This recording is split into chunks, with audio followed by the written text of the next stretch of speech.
하고 있어요. 저는 확신하고 있습니다. 새벽마다 요동치는 하나님의 음성을 내가 듣고 있어요. 그리고 나를 향한 하나님의 뜻이 뭔지 알고 있습니다. 지난번에 꿈속의 소리에 놀랄 정도로 의미가 돋았어요.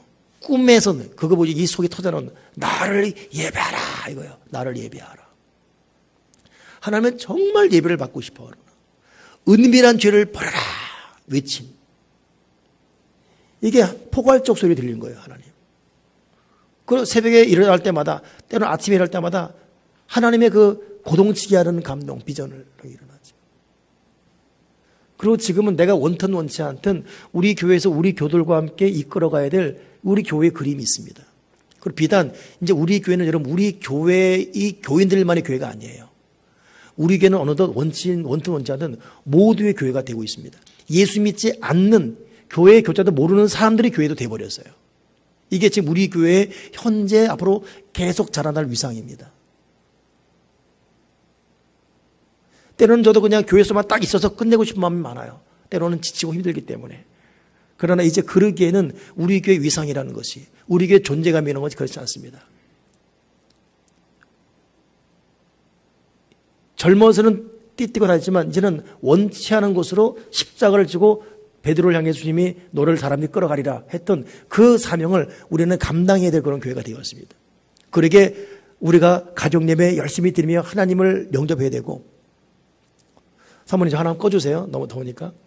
그리고 개인적으로 기도와 말씀 많이 풍성히 묵상해서 주님을 이러면서 하나님의 때를 기다. 지금 하나님은 하나님의 때를 지금 준비해 가고 있다고 나는 확신하고 있습니다.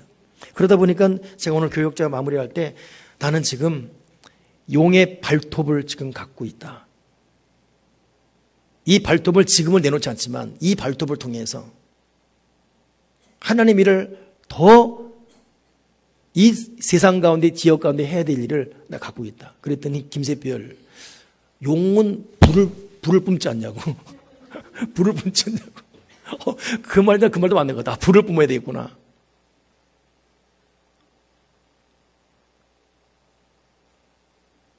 그래서 제가 오늘 낮예배 때도 여러분 그 소녀상 얘기했잖아요. 이게 지금 여러분 사실 우리 지역사회에 사실 시장과 시가 적극적으로 그리고 또 정성호 의원이 적극적으로 지지하기 때문에 설사 시민들이 돈을 모아주지 않아도 서게 돼 있어요. 총 예산 7천만 원이거든요. 그거 하는 거 우습습니다. 근데 그렇게 하는 의미가 없잖아요. 개미 군단이라고 단 1원이라도 모두가 동참한. 근데 여기에 큰 지금 걸림돌이 어찌 보면 제 느낌에는 양주시 안에 기독교 교인들이에요. 아니 기독교 교인이 아니라 목사님들. 목사님들은 그냥 편협된 사고가 있지 않습니까? 소녀상, 우상이다. 만약에 큰 교회에서 그렇게 딱 터뜨려버리면 한국의 모든 소녀상 다 무너져요. 근데 그렇게 못하죠. 왜냐하면 일본과 연관되기 때문에 욕먹을까 뭘 못하고 있죠. 근데 오늘 낮예배 때 말했지만은 그렇게 접근할 수 있는 게 아니에요. 이것은 우리 민족이 당했던 아픔에 대한 또 하나의 역사의식을 가리키는 것이고 일본에 대한 명확한 경고예요. 그래 일본이 지금 눈에 불을 켜고 소녀상 철가로 날리지 않습니까? 자기들 양심이 걸리니까. 그러니 그들에게 경고 주는 것이고 우리 후배 세대에게는 하나의 새로운 역사, 다시는 아픈 역사를 되풀이하지 않게 그리고 그 당한 사람에 대한 또 하나 위로예요. 우상숭배가 아니라. 근데 이걸 갖다가 신앙적 잣대로 우상으로 갖다 대버리면 다 게임 끝나버리죠. 근데 이걸 조정하는 사람들이 여러분 대교회들이에요. 그런 관들. 아까 내가 좀 어느 분하고 잠깐 얘기했지만 WCC도 여러분 WCC가 World Christian Association이에요. 이게 뭐냐면 세계 기독교 협회입니다. 여기에는 기독교, 캐톨릭, 그 다음에 베드로와 안드레의 줄을 딴 동방정교회 그리고 루터교 이게 들어가 있어요. 거기 무슨 불교 이렇게 들어가지 않았어요. 근데 이들이 모여놓으니까 이들이 하는 의식이 얼마나 제가 아낍니까? 그러다 보니까 여러분, 우리나라에 있는 고신 측은 우리 교단을 이단 그래요. 그러니 지금 제가 양주시 연합회 하고 있지만은 고신 측 목사님들이 나 때문에 목사님 때문에 기장을 새로 봤다고. 나한테 어떤 농담인지 아세요? 목사님 교회는 막걸리 마시죠? 성차색 할 때. 와, 정말 쥐어받고 싶어요. 농담도 그런 농담 하면 안 되잖아요. 목사님 교회는 스님 모셔서, 목사님 교단은 스님 모셔서 설교하지 않냐고. 격을 갖추고 예의를 갖춰야지. 아닙니다. 우리 정확히 기도하고 정확히 하나님 말씀 준수하고 있습니다. 이것이 교단. 그러니 같은 교단 안에서도 2단, 3단 따지고 있는데 캐톨릭, 동방정교회, 루터교 모아놨으니 별말 다 나오지요. 근데 여러분 그렇게 하지 않고, 근데 캐톨릭도 하나님을 섬기는 거예요. 근데 캐톨릭을 우리나라 보수에서는 2단 그러잖아요. 그러죠. 들어봤을 거예요. 합동 측에서는 캐톨릭 2단 그래요. 내가 여기 이찬영 목사님, 목사님 교도 합당에서는 캐톨릭 2단 그러죠. 목사님도 동의하십니까? 아니요. 그런 아픔이 우리나라에 있는 거예요. 그러니 우리나라 안에서도 요 교단끼리 지지고 복구하는데, 그러니까 우리나라가 얼마나 당파사, 그러니까 우리나라 민족성이 정말 문제입니다. 우리나라는 싸움박이 다 끝나버려요. 우리나라의 예장이 나는 100몇 개냐리 300개. 예장 교단이 300개예요. 예장 홍은동, 예장 흑석동, 예장 무슨 파 해가지고. 이걸 누가 만들었어요? 기도 많이 한다는 자부하는 사람들이 만드는 거예요. 이게. 그러니까 이들은 특수한 진리는 좋은데 보편적 진리를 모르는, 객관성을 잃어버린 사람이에요. 자기 주관적 논리로 소신껏 사는 사람들이죠. 근데 이런 이 WCC 그 안에 여러분 순복음교단이 거의 가입교단이에요. 여의도 순복음교회 가입교단이에요. 명성교회 김사모사 있고 한국 대표회장이에요. 내가 그분들을 신뢰한다는 말이 아니라, 그러면 명성교회 김상하 목사님이나 여의도 순복음교회 조규 이런 분들이 다 거기 가담되어 있는데 거기 어떻게 2단 3단 그래요? 근데 그래도 2단 3단을 몰고 가는 또 극단의 교단이 있어요. 또 정말 말하고 싶지 않아요. 그게 뭔지 아십니까? 보편적 진리를 외면해요. 자기 교단만 오르는 거예요.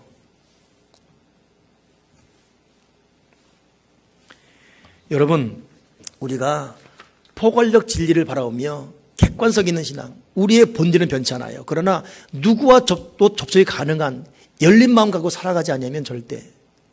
제가 월드비전하고 지난번에 스리랑카 갔을 때 놀랬던 것이, 여러분 구호지단이 이 선교단이 참 많습니다.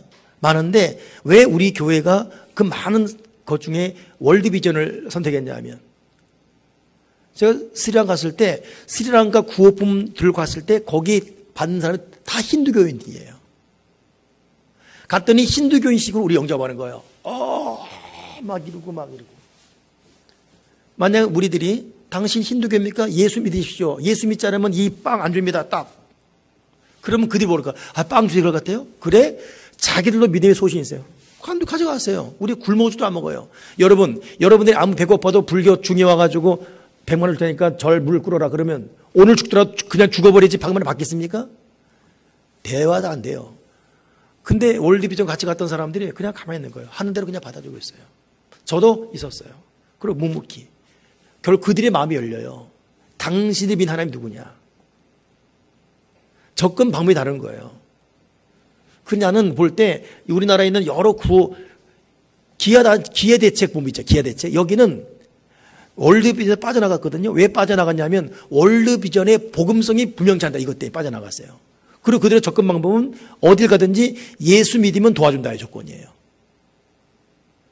기하 대책은 아프리카가 어디건 예수 믿으면 도와준다. 우리는 믿는 사람만 도와준다. 이건 논리예요. 이걸 위해서 월드비전에 빠져나갔거든요. 근데 월드비전은 믿건 안 믿건 가난한 사람 약간 다 도와준다는 뜻이에요. 근데 오래 걸려요. 이들이 마음이 여기까지는. 결국 우리가 믿는 하나님, 스리랑카 교회들이 세워집니다. 힌두 교인들이 신학자로 바뀌고 있어요. 그 선교사들로. 기하 대책은 계속 단절식으로 가고 있고. 예를 든다면, 그러니 여러분 우리가 큰 세계를 보는 이 가슴을 하는 것이 얼마나 중요한지. 나는 우리 한국 교회가 이런 부분을 뛰어넘어야 된다고 난 믿고 있어요.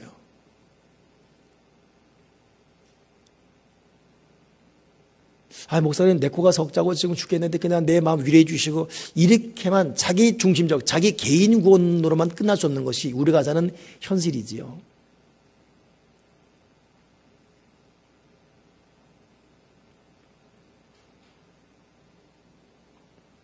참 여러분들에게 제가 오늘 어제 계속 이렇게 참 마음이 아프고 그래서 또 오늘 흥분했던 얘기 중에 보면 이번에 3.1절 때문에 여러분 광화문에서 막 태극기 집회 있지 않습니까? 태극기와 성적이 흔들고 막 그랬잖아요.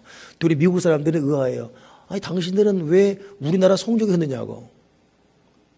그거 이러면 창피한 거예요 사실은. 왜 우리가 태극기와 성적을 같이 흔들어야 됩니까? 거기 열광하고 그럴 필요 없거든요. 근데 우리는 우리 민족의 위상을 제대로 세워가야 되는데 근데 이런 가운데 여러분 이번에 그 약 5만 명 6만 명 모였는데 그 집회를 대형 교회가 다 집회를 주관해 버렸어요. 거기 말 들어보니까 세상에 문재인 대통령께서 문죄악 내려오라 그러고 문죄인 내려오라 그러고 막 난리가 났더라고. 그러니까 3.1절 날 있는데 여기 양견 현 회장이 어디 갔다 오면 나한테 안부 전화 와요. 그때 내가 구국기도회인데 안 갔거든요. 거기서 어디 아프냐고.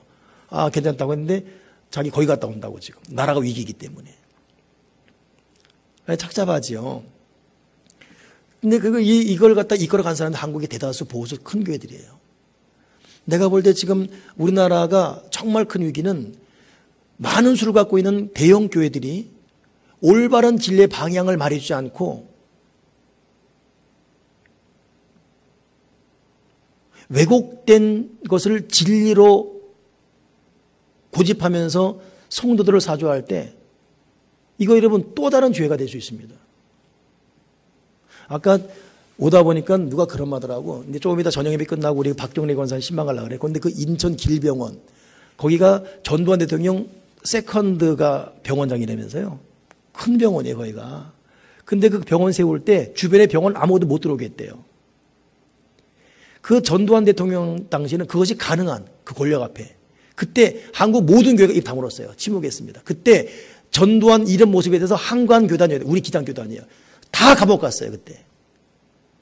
정말 어두운 시대에 진리를 외친 교단은 우리 교단밖에 없어요. 그때 여의도 수목이 다 아부했어요. 다 위대한 대통령이라고. 근데 지나놓고 보니까 얼마나 고통. 지금 여러분 지금 현 정권을 욕하는 것은 누구나 할 수 있어요. 감옥 안 가요 아무리 욕해도. 그 당시에는 다 잡혀가요. 뭐가 진리겠습니까 뭐가. 근데 지금도 우리 한국 대다수 교인들은 거기에 열광하고 있어요. 나는 그래서 참 이것이 가슴이 아파요. 하나님 아버지 참 이게 다 내 숙제고 내 문제고 내 불찰인데 하나님 우리 교회가 정말 1000명만 모이는 교회가 된다면 우리 교회의 이 지역사회 위상은 달라질 수 있습니다. 아, 그 교회가 커야 되겠다. 교회가 작으면 알모니 바른만 나지로 귀다. 만약에 우리 교회가 예양교회가 규모가 됐다. 그리고 이런 논리를 내가 설교했다. 이것 파급력은 핵폭탄입니다. 핵폭탄. 모든 교회 강력한 핵폭탄. 근데 뭐 100명밖에 하면 뭐 교회에서 떠들어봤지 우리끼리 떠드는 것이지 뭐.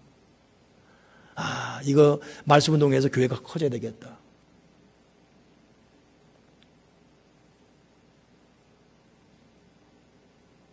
오늘 그 교육자들 얘기했는데 그런 말이 나오더라고. 한국 교회 때문에 가슴이 아프단 말이에요. 내가 그랬어요. 왜요? 한국 교회가 부흥이 안 되기 때문에 숫자가 적기 때문에 그랬더니 그게 아니고 한국 교회 이런 이 참 바른 방향을 잃어버린 모습 때문에. 근데 이건 내가 볼 때 목사님들이 문제예요. 기도는 가르치는데 하나님이 얼마나 역사를 주관하시는 분이십니까? 바른 역사를. 출애굽기 보더라도 인권이 유린당하고 약한 여갑할 때 하나님은 그 왕들을 처단하지 않습니까? 근데 우리는 그렇게 역사가 당해왔어요. 계속 끊임없이 죄가 쌓여오고 적폐가 쌓여오고 온 거예요. 근데 거기에 한국 교회들이 한목에서 같이 어울리면서 나는 지금은 이 과정이 참 아프지만 하나님께서 이 민족을 향한 뜻이 있다고 믿고 있어요. 그리고 올바른 신앙관을 갖기 위해서 적어도 목사인 내가 그리고 하나님의 믿고 맡겨준 양무리와 함께 하나님 올바른 객관적인 진리를 품에 안고 하나님의 뜻에 눈을 둘 수 있는 교회가 되기 위한 몸부림을 시작해야 되겠다. 그냥 개념 없이 그냥 답습된 유전해 내려온 어떤 신앙의 전통, 교회 전통 막무가내식의 믿음이 아니라 고민하고 말씀과 부딪혀보고 하나님의 뜻이 뭔가 연구해보고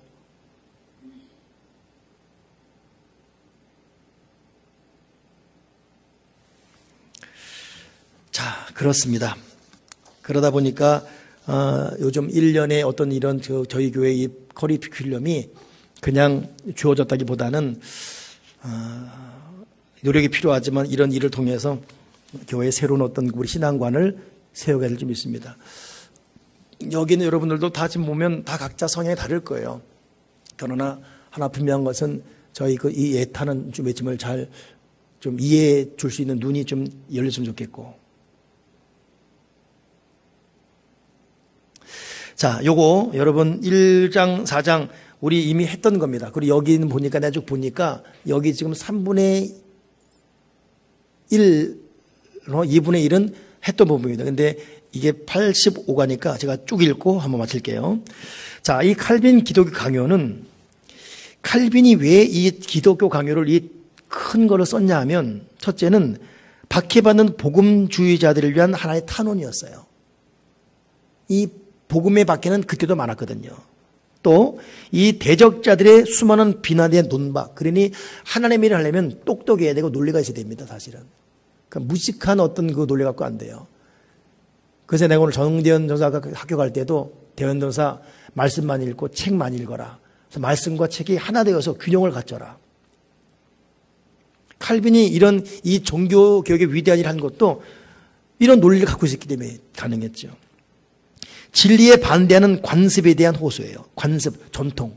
특히 우리나라는 이런 잘못된 전통이 많지 않습니까? 이거에 대한 올바른, 그리고 교회의 본질에 대한 오류를 바로잡기 위해서. 칼빈이 교회를 개혁하는 이 과정 가운데 이 개혁 교회에 대한 잘못된 소문들을 올바로 수습하기 위해서. 결국 마지막에는 왕은 거짓 고수에 근거하여 행동하는 것 조심하소서. 무지한 자들은 하나님 판단을 기다립니다. 그래 철저히 하나님을 주목하면서 진리를 객관적 논리에 근거해서 정리해 간 것이 칼빈 기독교예요. 당대에는 왕이 교황과 결탁해서 5만 가지 수많은 일을, 그러니 성경을 모르는 수많은 이 백성들은 그냥 휩쓸려 가는 거예요. 이거에 대한 올바른 진리 제시가 칼빈 기독교 강요였습니다. 이 사람이 총 85과 그 중에 1장에 쓴 것이 뭐냐면, 첫째, 하나님을 아는 지식과 우리 자신을 아는 지식은 서로 연결되어 있다. 우리 자신을 아는 지식이 하나님을 아는 지식으로 향하게 되고, 하나님을 바라보는 것이 우리 자신의 진면목을 깨닫게 하며 하나님 위엄 앞에 인간의 모습은 드러난다. 그러니 이 말은 뭐냐면 자기가 자기 자신의 진정한 모습을 보게 될 때 결국 자기를 제대로 알아가는 것이 하나님 앞에 나아가는 또 하나의 길이라는 것이에요. 여러분, 우리가 예수를 믿어가면 내가 부족하면 되지 않습니까? 예? 그러니 우리가 교회 올 때마다 회개하는 것이 그게 다 어찌 보면 자기의 진짜 모습을 알기 때문에. 그러니까 회개가 없는 백성은 사람은 망하는 거예요. 여러분 그러잖아요. 저도 교회 올 때마다 아침에 누울 때마다 오늘도 찬양이 기도처 찬양이 인내하신 곳이죠. 주여 주여 내가 비오니 죄인으로 할 때 이 마음에 뭉클하는 것은 내가 나를 알아요. 내가 죄인임을. 누구한테 물었을 때 뭐 내 잘못이야. 내가 모르게 죄가 많냐고 이러면 여러분 그 대책 없어요. 여러분 내가 묻고 싶어요. 여러분 죄인입니까?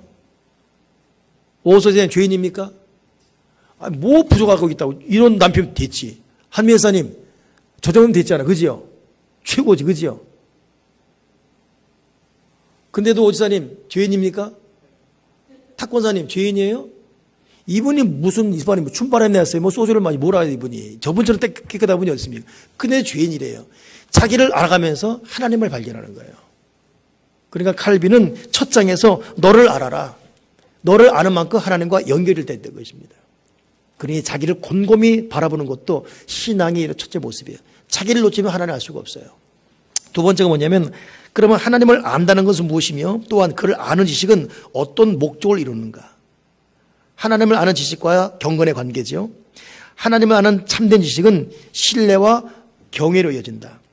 하나님을 아는 지식이 있다는 것은 그 지식으로 인하여서 첫째로 우리에게 두려움과 경외가 생겨나야 하고 둘째로 그 지식의 인내와 가르침을 받아서 그 하나님에게서 모든 선을 찾기를 배워야 할 것이고 또한 그것을 받은 다음에는 모든 것을 하나님 은혜로 돌리기를 배워야 마땅한 것이다.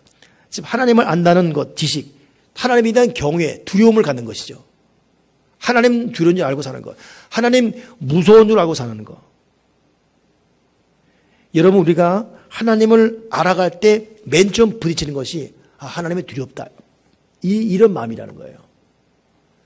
여러분, 하나님이 참 끊임없이 우리를 사랑하고 우리를 축복하지만 그런 하나님은 때로는 하나님 마지막 심판 무섭습니다. 오늘 내가 난예배 때 말씀드렸지 않습니까? 모리에 세운 집 바람 불고 비 오면 그 무너짐이 심하다는 거. 그렇기 때문에 여러분, 하나님 무서운 줄 알아야 돼요. 지금 심판도 없고 어려움도 없고 죄를 지어도 그냥 넘어간다고 절대 여러분 그렇게 하나님 만만히 보지 마시죠. 하나님이 기다리고 있을 뿐이고 참고 있을 뿐이죠. 그러니 하나님을 아는 것, 하나님 두려운 줄 아는 것. 그런 가운데 이제 하나님의 그 두려운 하나님 앞에 경건한 마음을 갖는 것이 또 하나의 우리의 모습이라는 거예요. 경건은 뭐예요? 하나님을 아무렇게나 꿈꾸거나 자기를 좋아하는 성격으로 갖다 붙이지 않는다. 경건은 곁길로 빠지지 않도록 분별 없이 경솔하게 하나님의 뜻을 넘어서지 않도록 최선의 노력을 기울이고 조심하는 것이다. 경건은 하나님이 만물을 다스린다는 것을 알고서 그를 자신의 인도자요 보호자로 신뢰하고 온전히 자신을 맡기며 그의 보호와 도우심을 기다리는 것이다. 경건은 악조건 속에서도 인자심으로 치유책을 공부해 줄 것을 의심지 않는다. 경건은 하나님을 주요 아버지로 인정하기 때문에 모든 일에서 위엄을 높이고 그의 영광을 드러내기 위해 진력하고 그의 명령에 복종하는 것이다. 하나님의 진노를 촉발하지 않기 위해 언제나 자신을 가다듬는다. 이게 경건이라는 거예요. 그렇다고 자신을 스스로 위축될 정도로 죄의식으로 위축될 정도로 하나님의 심판을 지나치게 두려워하는 것도 아니다.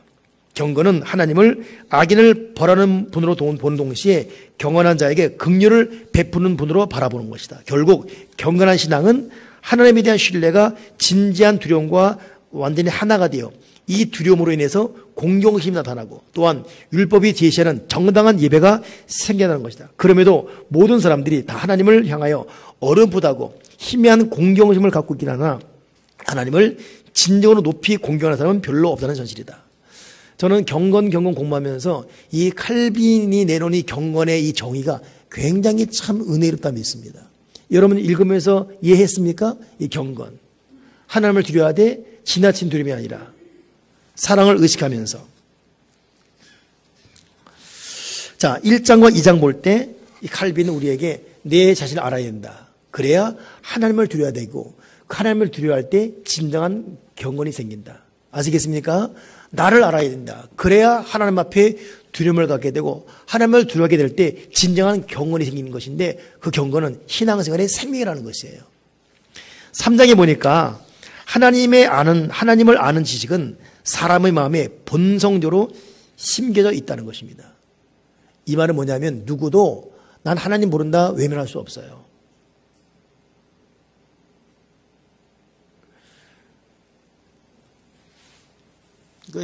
하나의 예화하고 그냥 농담을 한 말이지만 불교인들이 들으면 싫어하지만 스님들이 있다가 갑자기 낭떠러기 뚝 떨어질 때 아이고 하나님 그런다잖아요. 그 부흥사들이 그냥 농담을 하는 예화지만 그리고 항상 그 다음 말이 뭐냐면 사람 마음에는 하나님에 대한 본성이 다 심어 있어요. 그러니까 여러분 예수 안 믿고 전혀 교회를 모르는 사람도 그 마음 깊은 곳에는 하나님에 대한 두려움이 있습니다. 우리 허국 씨에게도 하나님에 대한 본성이 심겨져 있어요. 언제 한번 자극돼서 폭발될 날이 기다려야죠. 여러분 남편, 여러분 아들들에게 딸에게도. 그 때가. 그러니까 전도라는 것, 이것은 이걸 자극하는 것이죠. 본성대로 심겨진 하나님에 대한 흔적 보면 양심이건 무의식적이건 사람들은 심적 존재를 인식하고 있다. 그래서 자기도 모르게 나무나 돌 등 우상을 섬길지언정 신이 없는 삶을 사람들은 인정하지 않습니다. 그러니 신이 있기인데 신을 제대로 못 찾았어요. 그래서 해가 신인가 돌이 신인가 나무가 신인가 마구잡이로 만들 뿐이지. 그 소급해 가면 신에 대한 그리움, 두려움이 있는 것이에요. 신이 없다는 무신론, 나는 돌도 태양도 아무것도 안, 그 무신론도 역시 우상숭배의 또 하나의 모습일 뿐이지 그 사람도 신을 거부할 수 없습니다. 누구도 사람 이상 신이 없다고 할 수가 없어요. 다 그 본성에는 하나님을 찾고 있습니다. 2번, 종교는 인위적으로 꾸며낸 것이 아니다. 종교를 만들어낸 사람 역시 신에 대한 확고한 믿음이 존재하는 전제로 종교를 창시했을 뿐이고 그것을 자기 자신으로 대체했을 뿐이에요. 대체. 때로는 무식하거나 몰라서 때로는 알지만 교활해서 대체했을 뿐이지. 그러니 사이비 교단들은 하나님이 있는 걸 알아요. 그러면 자기를 슬쩍 대처해서 사람을 속일 뿐이지요. 대체하거나 속일 뿐이지 신을 거부할 수 없는 것. 이것이 모든 사람의 보편적. 신, 즉 하나님에 대한 지각은 없어지지 않습니다. 그러므로 건전한 판단을 가진 사람이라면 누구나 절대로 지울 수 없는 신격에 대한 지각이 사람의 마음에 새겨져 있다는 것을 인정할 것입니다. 결국 신에 대한 이 지각, 자각은 학교 가서 배우는 그런 가르침이 아니라 본성적으로 사람들의 마음에 심겨져 있다는 사실이다. 그러니 참 이 말 보면 저도 희한한 게 사실 저도 누군가의 전도에 의해서가 아닌 것 같아요. 보이지 않는 손에 의해 이끌림이에요. 그 과정 가운데 누가 접근해서 했다고 말하지만 이 본성의 신을 찾는 이 신을 찾아가는 이 영적 이 순례의 과정 가운데 누가 자극 준 것 뿐이죠. 사람 마음에 다 심겨져 있어요. 진실로 만약에 신의 존재에 대한 자각이 사람 마음에서 사라진다면 그것은 짐승보다 못한 신실이며 더 악한 상황으로 치닫지요. 사람의 모든 사람 마음에는 다 하나님에 대한 그리움, 하나님을 찾는 본성이 다 심어져 있습니다. 그리고 그 결과로 지금 저는 저대로 여러분대로 여기에 완전히 있는 거예요. 그것이 없었다면 절대 여기 있지 못합니다. 4번 근데 무식에 의해서건 악한 의도, 악에 의해서건 하나님을 아는 지식이 짓눌리거나 더럽혀졌습니다. 사람의 무지와 미신, 하나님께서 모든 사람들에게 종교의 씨앗을 심어 놓으셨다는 것을 경험을 통해 알 수 있지만 그것을 마음으로 기르는 사람은 백중에 한 사람도 만나기 어렵고 성숙한 상태에 있는 사람은 거의 없고 더욱이 시절을 쫓아 과실을 내는 사람은 더 만나기 어려운 현실이다. 당시 얘기예요. 당시. 이게 사람의 무지, 미신 때문에. 그런가 하면 무식하거나 미신 때문에 그런가 하면 또 다른 편으로는 고의적으로 하나님을 부인하기도 합니다. 알면서도 부인합니다. 참 강팍한 사람이죠. 다윗이 하는 말이 시편에 나와 있지만 분명한 것은 이런 사람들은 아무리 자신의 지각을 거슬러 발버둥 치듯 하나님을 몰아내려고 해도 결국 하나님의 심판 때에 자신이 서지 않을 것이라는 어리석음은 없습니다. 다 알고 있다는 거예요. 그러니 신이 없다라고 가장 외쳤던 사람이 니체입니다. 니체. 그 니체는 신이 없다라는 책을 썼죠. 그 다음 책이 뭐냐면 신은 죽었다 책이었어요. 이 니체의 무신론은 대단합니다. 그래서 당대 두 사람이 유럽을 엉망했어요. 하나는 니체, 신이 없다. 또 하나는 사르트르, 이성적인 판단. 그래서 성노예를 프랑스를 만들어버렸잖아요. 근데 니체가 무신론의 대가인데 결국 이 사람 그렇게 외쳤지만 마지막 죽을 때는 제발 창문을 열어달라고. 그리고 그 사람 낙서에 의하면 나중에 정신병 갇혀요. 정신병동에. 자기 손톱으로 막 그래요. 손톱으로 글을 씁니다. 근데 그 쓴 내용이 뭐냐면 난 지옥 갈 것 같다. 난 지옥 갈 것 같다. 난 믿을 것 같다. 나 지옥 갈 것 같다. 창문 열어달라고. 그러고 죽어요, 이 사람이. 그러니까 아무리 그렇게 외쳐봤자 자기 본성에 대한 하나님의 이 초청, 콜을 외면할 수 없는 거예요. 결국 여러분 미신이건 무지건 이렇게 저렇게 배반하고 있지만 진리와 결합하여만 참 종교가 될 수 있고 이것이 칼빈은 기독교라고 확신하고 있지요. 다 종교가 있어요. 그러나 말씀을 통해 만나지 못하니까 하나님에 대한 본성이 우상숭배에 빠져버렸어요. 그러니까 불교인들은 성경 말씀을 통하지 않으니까 그들은 신을 찾는다고 하지만 엉뚱한 데로 가버린 것이죠.